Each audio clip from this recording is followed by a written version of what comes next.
हरे कृष्णा, राधे राधे। कैसे हैं आप सब? आशा करती हूँ कि आप सब बिल्कुल ठीक होंगे, स्वस्थ होंगे और आप सभी का होली का त्यौहार बहुत अच्छा रहा होगा। तो यहाँ पर होली का जो श्रृंगार है वो हम ठाकुर जी का कर रहे हैं। ठाकुर जी का श्रृंगार करने के लिए मैंने यहाँ पर ये धोती का एक कपड़ा रेडी कर लिया है। कपड़े की लंबाई 15 इंच है और इसकी चौड़ाई 7 इंच है। जैसे कि आप सभी जानते ही हैं कि मुझे ठाकुर जी को ना धोती इस तरीके से बांधना बहुत पसंद है, क्योंकि इस तरह से जो हम धोती पहनाते हैं ना ठाकुर जी को, उसका लुक ही अलग आता है, बहुत सुंदर लुक रहता है।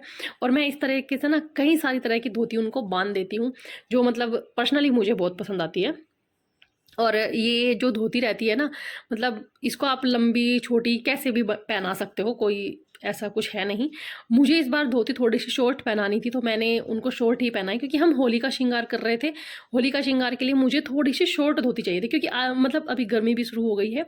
शॉर्ट धोती में या शॉर्ट पैंट में एक बहुत अच्छी चीज़ रहती है कि उनके जो चरण कमल है ना, वो हमें दिखाई देते रहते हैं, जिनको देखकर मतलब बड़ा आनंद आता है। जो लोग बार बार चरण दर्शन करते हैं वो इस चीज़ को शायद, इस आनंद को महसूस कर सकते हैं, कितना अच्छा लगता है। क्योंकि मुझे ना बार बार मंदिर में जाकर अपने ठाकुर जी के दर्शन करने की बहुत ज़्यादा आदत है। बार बार जाऊंगी, बार बार अपने मंदिर में झांक कर उनको देखूंगी कि मतलब अच्छे से बैठे हैं, कैसे हैं। ये मेरे अंदर एक आदत सी बन गई है, रूटीन बन गया है ये कहीं ना कहीं। तो जब ठाकुर जी के चरण दर्शन होते रहते हैं ना बार बार, मन को इतना सुकून मिलता है ना, बहुत ज़्यादा सुकून मिलता है। इसीलिए मैंने इस बार उनको धोती शॉर्ट पहनाई। शॉर्ट धोती के साथ में मैंने यहाँ पर सिर्फ उनको जैकेट पहनाई, क्योंकि अभी धीरे धीरे थोड़ा सा ना मौसम भी गर्म होने लगा है। इसके साथ में मैंने पटका नहीं बनाया, क्योंकि हम होली का श्रृंगार कर रहे हैं, तो मुझे मतलब बस धोती और उनका जैकेट ही बनाना था। ये हमने उनको पहनाया। फिर हमने यहाँ पर इनको श्रृंगार करने के लिए नेकलेस पहनाया। नेकलेस काफ़ी छोटा पहनाया मैंने, क्योंकि उनके हाथ के बीच में ना थोड़ा सा मतलब उनका हाथ बीच में अड़ता है जब उनको कोई हम हैवी शॉर्ट नेकलेस पहनाते हैं। यहाँ पर मैं उनको ये माला से ना कमरबंद बनाना चाह रही थी, लेकिन ये किसी भी तरीके से सेट नहीं हो रहा था। ये बार बार नीचे की साइड ही जा रहा था। फिर मैंने सोचा कि क्यों ना मैं इसको, जैसे हम ठाकुर जी को माला पहनाते हैं ना, बिल्कुल बस वैसे ही पहना देते हैं। इससे भी लुक काफ़ी अच्छा आ जाएगा, और काफ़ी अच्छा इससे लुक आ भी रहा था। श्रृंगार बहुत सिंपल हुआ था, क्योंकि देखिए जो भी होता है वो सब उनकी मर्जी से होता है। उनको जो पहनना होता है, जो कराना होता है, चीज़ें बिल्कुल वैसे वैसे होती चली जाती हैं। और इस बार मैंने श्रृंगार उनका होली पर मल्टी कलर में इसलिए भी किया है, क्योंकि लास्ट ईयर ना मैंने उनका श्रृंगार वाइट में किया था। तो इस बार पता नहीं क्यों मेरे मन में बिल्कुल भी भाव नहीं आ रहे थे वाइट कलर की ड्रेस के लिए। तो मैंने सोचा कि जब मन में भाव ही नहीं आ रहे हैं, तो हो सकता है ठाकुर जी को, राधा रानी को वाइट ड्रेस पहननी ही ना हो। तो इसलिए मैंने मल्टी कलर में उनका श्रृंगार किया। राधा रानी का श्रृंगार का वीडियो चैनल पर अपलोड है, आप जाकर चेक कर सकते हैं। लिंक मैं डिस्क्रिप्शन बॉक्स में भी दे दूंगी, ऊपर आई बटन में भी आपको मिल जाएगा। और जब हम मतलब ठाकुर जी के चरण कमल देखते हैं ना, आजकल मतलब मुझे पता नहीं क्यों ये मतलब ठाकुर जी को ना 2-2 3-3 पायल पहनाने का एक अलग ही शौक चढ़ा हुआ है। इतने सुंदर उनके चरण कमल लगते हैं ना कि आप कितनी भी कोशिश करें, लेकिन ऐसा हो नहीं सकता कि आपकी नज़रें ना बार बार उनके चरणों पर ना जाए। ये एक खास चीज़ मेरे साथ में आजकल हो रही है कि बार बार ना, चाहे कुछ भी है, मुखमंडल फिर भी कम देखती हूँ, लेकिन उनके चरणों पर बहुत ज़्यादा बार बार नज़रें जा रही हैं। तो इसलिए ना मैं उनको 2-2 3-3 पायल पहना देती हूँ। उनके चरण कमल इतने सुंदर लगते हैं कि बस उनको मतलब आप चाहे आते जाते देखो, चाहे सामने बैठकर देखो, नज़रें ही नहीं हटती हैं उनके चरण कमल से। साथ में मैंने ठाकुर जी को नज़रिया पहनाई, क्योंकि भाई श्रृंगार करते करते भी मेरी आंखों में पानी आ जाता है।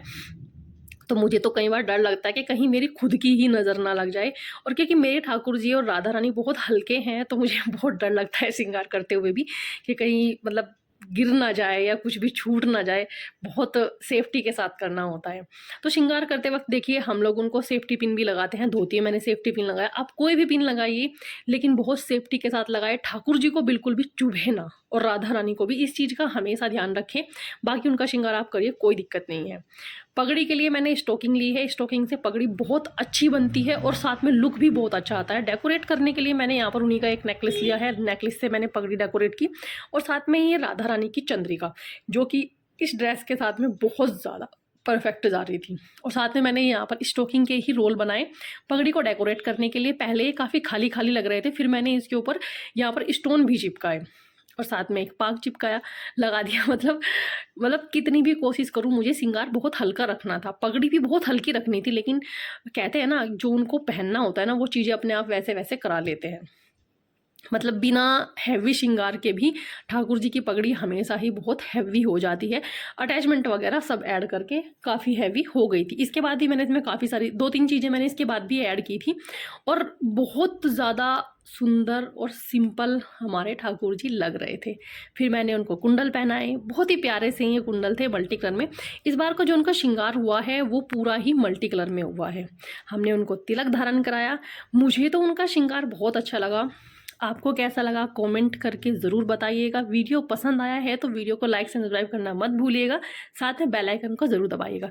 और इस बार ना मैंने उनको ठोड़ी पर भी छोटी सी एक मतलब जो बिंदी रहती है ना वो लगाई, उससे ना लुक और भी ज़्यादा सुंदर बढ़ जाता है। फिर हमने जो छोटी छोटी चीज़ें थी ना वो ऐड की, उनको अंगूठी पहनाई, उनको पैरों में अंगूठी पहनाई। बहुत सुंदर मेरे ठाकुर जी लग रहे थे। मतलब अभी भी मैं बार-बार मंदिर में जाती हूँ, उनको दर्शन करती हूँ, बहुत ज़्यादा सुंदर लुक आ रहा था। और जल्दी ही हम लाइव भी करेंगे। और ये है मेरे पास एक एडी का मोर, जो इसको शायद मतलब ये नेकलेस में चेन में यूज़ करते हैं। ये मैं ठाकुर जी के जब पैरों पर लगा देती हूँ ना बहुत सुंदर इसका लुक आता है। और यहाँ पर ठाकुर जी का श्रृंगार पूरा हो गया है और पूरा होने के बाद हमारे ठाकुर जी से हमारी नज़रें नहीं हट रही थी। बाकी आप लोग मुझे कमेंट करना बिल्कुल भी मत भूलिएगा कि आपको मेरे ठाकुर जी के चरण कमल, उनका पूरा दर्शन कैसा लगा। ज़रूर कमेंट करके बताइएगा और कमेंट में राधे राधे लिखना मत भूलिएगा। And thank you for watching. Radhe Radhe.